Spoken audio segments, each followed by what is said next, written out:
আসসালামু আলাইকুম। আমি শাহরিয়ার মুশফিকুর নাইম। আমি আমার বাসা সাভার মেন টাউন। আমি গত 3 বছর যাবত ইন্টেরিয়র ডিজাইন নিয়ে কাজ করছি। আজকে আমি আপনাদের সাথে একটা খুব গুরুত্বপূর্ণ ব্যাপারে আলোচনা করব। যারা ব্যাংক টাউন সাভারে জমি শেয়ারে ইনভেস্ট করতে যাচ্ছেন, অথবা নিজের ফ্ল্যাটের জন্য অথবা নিজের জন্য জমি শেয়ার কিনতে যাচ্ছেন, তাদের জন্য। তো আশা করি এই টোটাল ক্যালকুলেশন এবং আমি আমার বাস্তব উদাহরণ, বাস্তব এক্সাম্পলটা শেয়ার করবো। আমি আমার ফ্ল্যাটে আসলে কিভাবে উঠেছি, কত টাকা খরচ হয়েছে এবং কত টাকায় আমি এই ফ্ল্যাটটা নিয়েছিলাম। তো চলুন দেরি না করে শুরু করা যাক। ব্যাংকটাউনে ফ্ল্যাট রেঞ্জ এখন জমির শেয়ার রেঞ্জ 9 থেকে 15 লাখ টাকা পর্যন্ত হয়ে গিয়েছে। এটা গত 1-2 বছরে অনেক বাম করছে।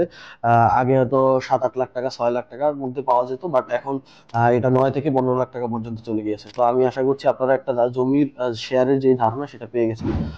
তো 9 থেকে 10 লাখ টাকা বা 15 লাখ টাকার মধ্যে আপনি যেই শেয়ারে ইনভেস্ট করবেন, তার পরবর্তীতে আসলে আপনার কত টাকা রেডি হওয়া পর্যন্ত খরচ লাগতে পারে, এই এই ডিটেলসটা আমি একটু আপনাকে পর্যায়ক্রমে দিলে আপনাদের জন্য সুবিধা হবে। মনোযোগ সহকারে দেখবেন, কখন কোন মুহূর্তে আপনার টাকাটা দরকার হবে। আপনি যখন জমি কিনলেন, তো কেনার পরবর্তীতে আপনার নামে নামজারি হতে হবে, খারিজ হতে হবে। আপনার নামে নামজারি খারিজ হওয়ার পরবর্তীতে আপনি প্ল্যানে দিতে পারবেন। প্ল্যানে দেওয়ার পরবর্তীতে 5 মাস থেকে 6 মাস লাগবে মিনিমাম আপনার। কারণ আপনি জমি কিনলেন জানুয়ারির 1 তারিখে, আপনার মে, যদি আপনারা এর মধ্যে কোনো গ্যাপ না দেন সেক্ষেত্রে, তো মে, জুন, জুলাইয়ের দিকে আপনারা কাজ শুরু করতে পারবেন। প্ল্যানের জন্য আপনার অ্যাপ্রক্সিমেটলি এখানে 8 তলার জন্য 7-8 লাখ টাকা, 7-8 লাখ টাকার মতন খরচ হয়। 9 তলার জন্য 10 থেকে 12 লাখ টাকা, 10 তলার জন্য 15 লাখ টাকার মধ্যে খরচ হয় প্ল্যানের জন্য। এটা একটা আমি আপনাকে অ্যাপ্রক্সিমেট ধারণা দিলাম। ডিটেলসে প্ল্যান নিয়ে কথা বলতে গেলে আমার আর একটা ভিডিও বানাতে হবে। তো এই এটা অ্যাপ্রক্সিমেট একটা ধারণা। তো আপনার এখানে প্ল্যানের জন্য আপনার কত টাকা লাগতে পারে, আপনি যদি 8 তলা বিল্ডিং নেন, এখানে 5 কাঠা করে জমি শেয়ার থাকে। 5 কাঠা জমি শেয়ারের মধ্যে দেখা যায় 3টা করে ইউনিট থাকে পার ফ্লোরে। এটা ম্যাক্সিমাম। এরকম আমি এখনো পর্যন্ত ব্যাকগ্রাউন্ডে দেখিনি 5 কাঠায় 2টা প্লট বা তিনটার কম আছে। তো 5 কাঠা মানে আপনার 3টা করে ফ্ল্যাট থাকবে। আর 8 তলা যদি হয় তাহলে নিচতলা গ্যারেজ, বাকি হচ্ছে 7টা থাকলো।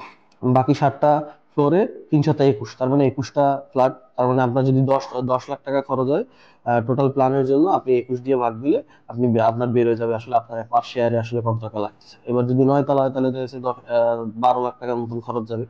12 লাখের জন্য আপনার টোটাল কত টাকা আসতেছে, বা 13 লাখের জন্য আসলে আপনার কত টাকা আসতেছে 21 জনের, আপনারা এটা ক্যালকুলেশন করলে আপনাদের বের হয়ে যাবে। পরবর্তীতে যে আপনার ক্যালকুলেশনটা করা লাগবে সেটা হচ্ছে খুব গুরুত্বপূর্ণ একটা পার্ট, আপনার পাইলিং। আপনি যখন এনওসি পাবেন তারপরে আপনি পাইলিং শুরু করতে পারবেন, অথবা আপনি প্ল্যানের পরবর্তীতে ফুল প্ল্যান নিয়ে, ড্রয়িং নিয়ে দেন আপনি পাইলিং করতে পারবেন। পাইলিং এর সময় অ্যাপ্রক্সিমেটলি 2 লাখ টাকা আশেপাশে খরচ হয়। তো আপনি 2 লাখ টাকাই ধরেন, তাহলে আপনার ক্যালকুলেশনের জন্য আমরা রাউন্ড ফিগার ধরছি, তাহলে ক্যালকুলেশনের জন্য সুবিধা হবে। তো 2 লাখ টাকার মতন এখানে খরচ হয় আমার পাইলিং এর জন্য। যেহেতু পাইলিং এর পরবর্তীতে যে ইনভেস্টমেন্টটা থাকে সেটা হচ্ছে আমার ফার্স্ট ছাদ। ফার্স্ট ছাদ পর্যন্ত 2.5 লাখ টাকা খরচ হবে, কারণ এখানে বেসমেন্ট থাকে, তারপরে পাইলিং এর মাথা ভাঙা থাকে। পরবর্তীতে নিচে আরো বেশ কিছু কাজ থাকার কারণে আপনার এখানে অন্যান্য ছাদের থেকে এই ছাদে আপনার 2.5 লাখ টাকার মতন খরচ হবে। এবং অন্যান্য ছাদে পরবর্তী যে ছাদগুলো থাকবে এগুলোতে প্রত্যেকটা ছাদে 1 লাখ টাকা করে আপনাদের খরচ যাবে, একটা ফ্ল্যাটের একটা শেয়ারের জন্য। আমার কথাটা ভালোভাবে আবার মনোযোগ দিয়ে শুনুন। আপনার যদি একটা ফ্ল্যাট হয় তাহলে একটা শেয়ারের জন্য 1 লাখ টাকা একটা ছাদের জন্য খরচ হবে, 5 কাঠার 3 ইউনিটের ফ্ল্যাটের জন্য। তো আবারও বলি, 5 কাঠা 3 ইউনিটের ফ্ল্যাটের জন্য আপনার একটা শেয়ারের জন্য 1 লাখ টাকা করে দ্বিতীয় ছাদ থেকে খরচ হবে। তার মানে 8টা ছাদ হলে 8 লাখ, 9টা ছাদ হলে 9 লাখ, 7টা ছাদ হলে 7 লাখ। তার মানে আপনার প্রথমে গেল হচ্ছে পাইলিং এ 2 লাখ, পরবর্তীতে প্রথম ছাদের জন্য 2.5 লাখ, পরবর্তীতে যে কটা ছাদ আছে ওই কটা ছাদের জন্য আপনার প্রত্যেকটা ছাদের জন্য 1 লাখ টাকা করে খরচ হচ্ছে। তাহলে আমি ধরি 7টা ছাদ আছে, পরবর্তীতে 7টা ছাদের জন্য 7 লাখ, এখানে আগে গেছে 4.5 লাখ। মানে 4 আর 7 11, 11.5 লাখ টাকা আপনার এখন পর্যন্ত খরচ হয়েছে এই ছাদ কমপ্লিট হওয়া পর্যন্ত।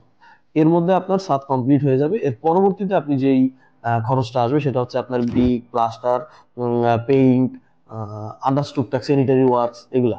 তো এগুলোর জন্য আপনার বাজেট রাখতে হবে, একটা ফ্ল্যাটের জন্য 7 থেকে 8 লাখ টাকা খরচ হবে। আমি 8 লাখ টাকায় দিই, এখন যেহেতু সব মেটেরিয়ালস এর প্রাইস আপ ট্রেন্ডে আছে, তো সেক্ষেত্রে আপনার এখানে খরচ হবে অ্যারাউন্ড 8 লাখ টাকার মতো না।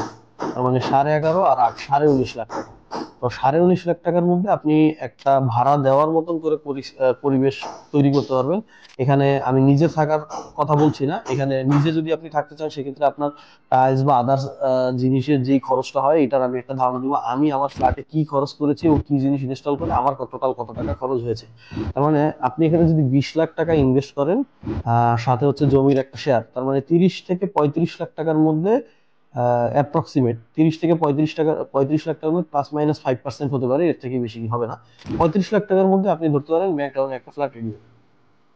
এখন আসি, আপনি যদি ইনভেস্টমেন্ট প্ল্যান অথবা সেলিং ট্রেন চিন্তা করে আপনি হচ্ছে এটা ইনভেস্ট করেন, সেক্ষেত্রে আসলে আপনার কত টাকা হবে?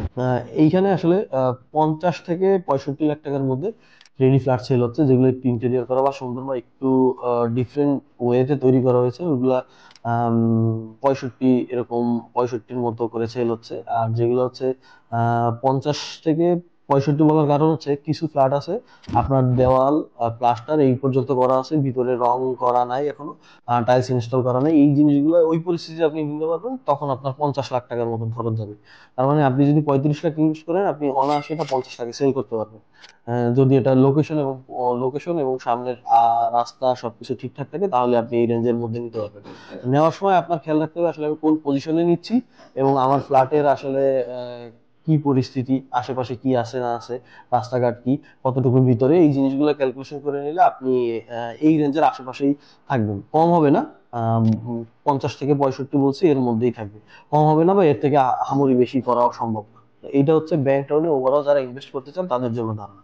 এবার আমি যে জিনিসটা নিয়ে আলোচনা করবো সেটা হচ্ছে আমি আমার যে ফ্ল্যাটটা নিয়েছি সেটা আসলে কত টাকা খরচ হয়েছে, এবং এই ফ্ল্যাটে আমি কি কি ইউজ করেছি, এবং আমার এই ফ্ল্যাটটা দেখতে আসলে কেমন হয়েছে, আপনার একটা বাস্তব ধারণা নিয়ে পরবর্তীতে আমার এই জিনিসটার সাথে রিলেট করলে আপনাদের জন্য সব থেকে সুবিধা হবে। যেহেতু ভিডিওটি অলরেডি অনেক লং হয়ে গিয়েছে, তো আমি সেকেন্ড পার্টটি আমার নেক্সট ভিডিওতে আমি দিয়ে দিব, আপনারা আই বাটনে চেক করে নেবেন। নেক্সট ভিডিওতে ইনশাল্লাহ আমি আমার এই টোটাল ফ্ল্যাটের cost details, design, materials, everything আমি আপনাদের সাথে শেয়ার করবো।